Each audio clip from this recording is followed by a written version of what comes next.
sales and marketing, the traditional tension in many businesses is there's a sales department, there's a marketing department, and never the twain shall meet. And they are constantly fighting.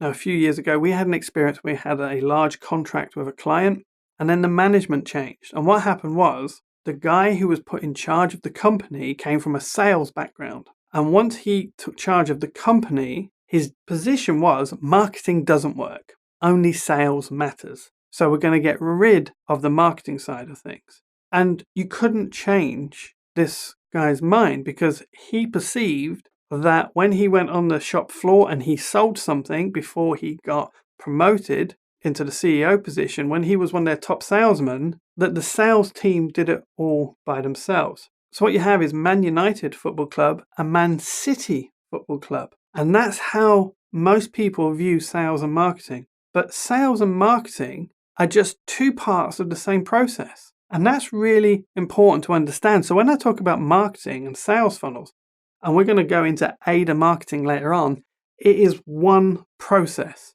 There shouldn't be two departments. That's a traditional tension that comes from 20th century businesses. Now, the other thing to understand about the terms sales and marketing, especially in organization, is often, and by the public, they're seen as dirty words. When you talk about sales techniques or marketing techniques, people automatically think in terms of manipulation. Now, good marketing is about filtering the right people into your marketing funnel and the wrong people out. You don't want the wrong customers in your marketing funnel saying bad things about you because the product wasn't suitable for them. They shouldn't have bought it. And that's what some people try and do. They want everyone in their marketing funnel. No, you want the people that the product you offer actually fits. And that's so important to understand.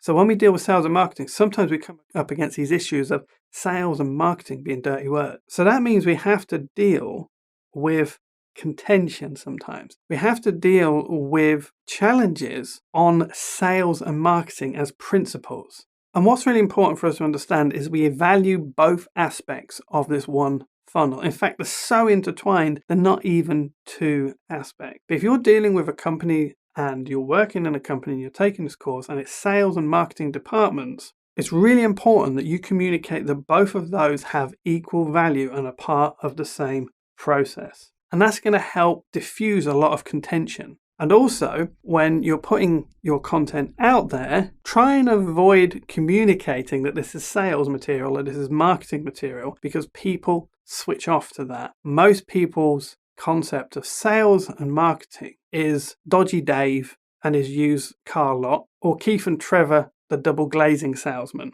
That's what people see when you say sales and marketing. So we want to avoid communicating the traditional tension. We want to make sure the process is clear, that's part of the same process. Avoid using the word sales and marketing in our content unless we're teaching people about sales and marketing, and be ready to deal with contention both in the organization and outside the organization when you use these terms. But here's the really important thing to understand. If you're a marketing company that sells widget X, that means everybody in the business is part of the marketing process. So whether it's the cleaner who keeps the place clean, whether it's the person sorting the mail in the mailroom, doesn't matter. It's point of sale staff, doesn't matter. Everyone is a marketer. Everyone needs to communicate the company's expertise, authority, and values, their ethics. So when that is ingrained in the organization, when you have a culture of everyone understanding what they're supposed to be doing as part of the sales and marketing of your business,